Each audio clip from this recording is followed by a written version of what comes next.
What is up, guys? Today we will talk about how you guys can create Solana wallet in Phantom wallet.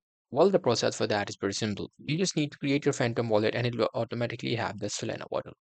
So as you can see, I've just installed the Phantom wallet and this is how it will look. Here, I'm just going to click on this create new wallet.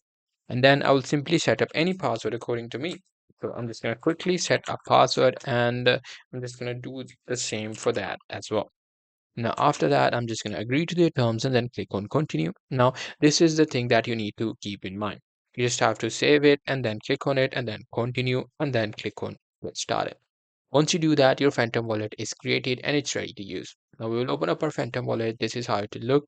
Here, as you can see, it has a lot of cryptocurrencies and the Solana wallet can also be included in that because Solana cryptocurrencies can also be used in that. If you open up Solana, click on receive. This is your Solana wallet address. You can copy it or you can use the QR code as well. So that's very much it.